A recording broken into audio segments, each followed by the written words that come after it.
Hi வணக்கம். நான் உங்ககிட்ட ஒரு விஷயம் சொல்றேன், நம்புவீங்களான்னு பாருங்க. ஒவ்வொரு 15 செகண்டுக்கும் ஒரு புது சோலார் பேனல் உருவாகுது. ஆமாங்க, வெறும் 15 செகண்ட்ல. இந்த நம்பவே முடியாத வேகத்துக்கு பின்னால இருக்கிற டெக்னாலஜி பத்தி தான் நாம இப்ப பார்க்க போறோம். இது கண்டிப்பா உங்களை ஆச்சரியப்படுத்தும். நம்மளோட எதிர்காலத்துக்கு சுத்தமான எனர்ஜி ரொம்ப முக்கியம் இல்லையா? அதுக்கு ஒவ்வொரு வருஷமும் கோடிக்கணக்கான சோலார் பேனல்ஸ் தேவைப்படுது. இந்த உலகத்தோட பிரம்மாண்டமான தேவைய ஃபேக்டரிங்க எப்படி ஒரு செகண்ட் கூட வேஸ்ட் பண்ணாம பூர்த்தி செய்யுது? வாங்க உள்ள போய் பார்க்கலாம்.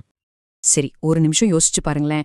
எவ்ளோ பெரிய டிமாண்ட சமாளிக்கணும்னா ஒரு ஃபேக்டரி எவ்ளோ வேகமா இயங்கணும்? ஒரு முழு சோலார் பேனலை செஞ்சு முடிக்க எவ்ளோ நேரம் ஆகும்னு நினைக்கிறீங்க? ஒரு சில நிமிஷங்களா, இல்ல மணி நேர கணக்குலையா? பதில் வெறும் 15 செகண்ட்ஸ். என்னது 15 செகண்டான ஆச்சரியமா இருக்கா? ஆமாங்க, ஒவ்வொரு 15 செகண்டுக்கும் ஒரு புதிய பேனல் தயாராகிட்டே இருக்கு. சொல்லப்போனா இந்த முழு ப்ரொடக்ஷன் ப்ராசஸ்மே நேரத்தோட ஓடுற ஒரு த்ரில்லிங்கான ரேஸ் மாதிரி தான். அந்த ரேஸ்ல ஜெயிக்கிறது எப்படிங்கிற கதை தான் இது. முதல்ல இந்த 15 செகண்ட் சேலஞ்ச் எப்படி சாத்தியமாகுதுன்னு பார்க்கலாம். இது ஏதோ சும்மா ரவுண்டா சொன்ன நம்பர் கிடையாது. இதுக்கு பின்னாடி ஒரு பக்கா கணக்கு இருக்கு. இண்டஸ்ட்ரியல் இன்ஜினியரிங்ல இத டாக்ட் டைம்னு சொல்லுவாங்க. சிம்பிளா சொல்லணும்னா, ஒரு ரேஸ்ல ஒவ்வொரு லேப்பையும் முடிக்க ஒரு டார்கெட் டைம் வைப்பாங்க இல்லையா? அதே மாதிரி ஒவ்வொரு பேனலையும் செஞ்சு முடிக்க ஃபேக்டரிக்கு இருக்கிற டார்கெட் டைம் தான் இந்த டாக்ட் டைம். இதுதான் அந்த ஃபேக்டரியோட ஹார்ட் பீட். சரி, அந்த 15 செகண்ட்ஸ் எப்படி வந்தது? கணக்கு ரொம்ப சிம்பிள். ஒரு நாளைக்கு எவ்வளவு நேரம் வேலை நடக்குதோ அதை அன்னைக்கு உற்பத்தி செய்ய வேண்டிய பேனல்களோட எண்ணிக்கையால வகுக்கணும். இங்க பாருங்க, 54,000 செகண்ட்ஸ்ல 3,560 பேனல் செய்யணும். டிவைட் பண்ணா நமக்கு கிடைக்கிறது ஒரு பேனலுக்கு கரெக்டா 15 செகண்ட்ஸ். இதுதான் அந்த ஃபேக்டரியோட வேகம். ஓகே, இந்த 15 செகண்ட் டார்கெட்டை அடையணும்னா அந்த ப்ரொடக்ஷன் லைன், அதாவது நம்மளோட ரேஸ் ட்ராக் எப்படி டிசைன் பண்ணப்பட்டிருக்கணும்? வாங்க அதை பத்தி இப்ப பார்க்கலாம். இந்த பெரிய ப்ரொடக்ஷன் லைனை நாம 3 சிம்பிளான ஸ்டேஜா பிரிச்சுக்கலாம். முதல்ல ஃப்ரண்ட் எண்ட், இங்கேதான் செல்கள் எல்லாம் ஒன்னா கோர்க்கறாங்க. அடுத்து மிட் லைன், இங்கேதான் எல்லா லேயர்ஸையும் ஒன்னா சேர்த்து ஒரு முக்கியமான வேலை நடக்கும். கடைசியா பேக் எண்ட், இங்கேதான் பேனலுக்கு இறுதி வடிவம் கொடுத்து டெஸ்ட் பண்ணி பேக் பண்ணுவாங்க. இங்க ஒரு முக்கியமான ரூல் இருக்கு. ஒரு செயினோட பலம் அதோட வீக்கான லிங்கை பொறுத்து தான் இருக்கும்னு சொல்வாங்க இல்லையா? அதே மாதிரிதான் ஒரு ப்ரொடக்ஷன் லைனோட வேகம் அதுல இருக்கிற மெதுவான மிஷினோட வேகத்துக்கு தான் சமம். இதத்தான் பாட்டில் நெக்னு சொல்லுவோம். நம்ம ரேஸ் ட்ராக்ல இருக்கிற ஒரு ரொம்ப கஷ்டமான ஹார்பின் பென் மாதிரி இது. அப்போ பொதுவா எங்கெல்லாம் வேகம் குறையும்?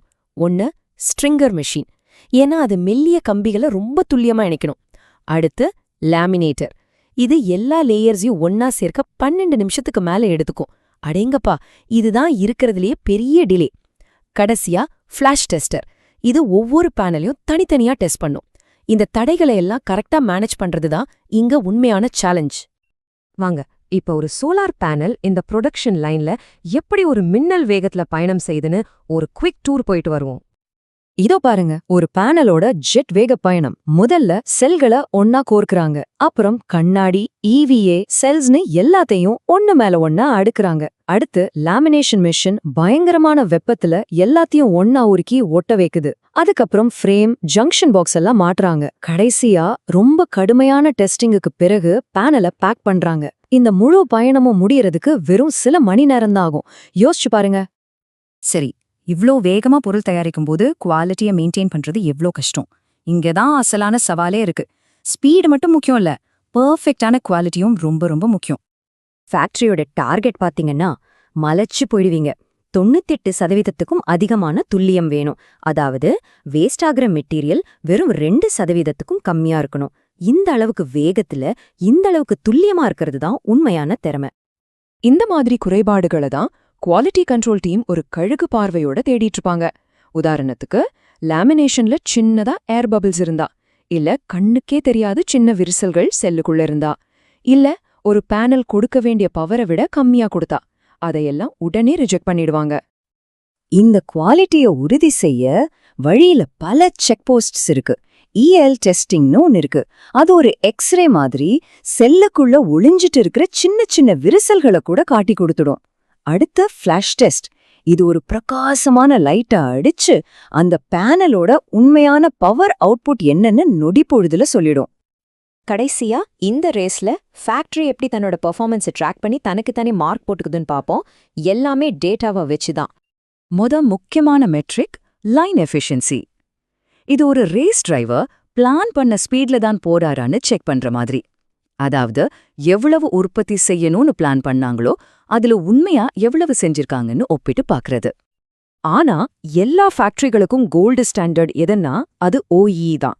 அதாவது ஓவரால் எக்யூப்மெண்ட் எஃபெக்டிவ்னஸ். இது 3 விஷயங்களை ஒன்னா சேர்த்து பார்க்கும். மிஷின் எவ்ளோ நேரம் ஓடுச்சு, ஓடின நேரத்துல எவ்ளோ வேகமா ஓடுச்சு, கடைசியா அதுல எவ்ளோ தரமான பொருட்களை உற்பத்தி செஞ்சது. இது 3 சேர்ந்தது தான் ஒரு ஃபேக்டரியோட உண்மையான திறமையோட ஸ்கோர். இதெல்லாத்தையும் இந்த மாதிரி ஒரு டேஷ்போர்ட்ல மேனேஜர்ஸ் பாப்பாங்க. ஒரு நாளைக்கு எவ்ளோ மெகாவாட் உற்பத்தியாச்சு, லைன் பிளான் பண்ண மாதிரி ஓடிச்சா, OE ஸ்கோர் என்ன, எத்தனை சதவீதம் பேனல் குவாலிட்டியா வந்துச்சு, எவ்ளோ நேரம் மிஷின் நின்னு போச்சுன்னு எல்லா விவரமும் இங்கிருக்கும். இது ஒரு ஃபேக்டரியோட கம்ப்ளீட் ஹெல்த் ரிப்போர்ட் கார்டு மாதிரி. அப்போ ஒரு சோலார் பேனல்ங்கிறது வெறும் கண்ணாடியும் சிலிக்கானும் சேர்ந்த ஒரு பொருள் மட்டும் இல்ல. அது நேரத்துக்கு எதிரா ஓடுற ஒரு பந்தயத்துல ஜெயிச்ச ஒரு வெற்றியாளர். இன்னைக்கு 15 செகண்டுங்கிறது ஒரு பெரிய சாதனை. ஆனா டெக்னாலஜியோட இந்த வேகம் எப்பவுமே நிக்காது. இதே வேகம் 10 செகண்டா குறையும் போது நம்ம உலகத்துல என்னென்ன மாற்றங்கள் நடக்கும்னு கொஞ்சம் யோசிச்சு பாருங்களேன்.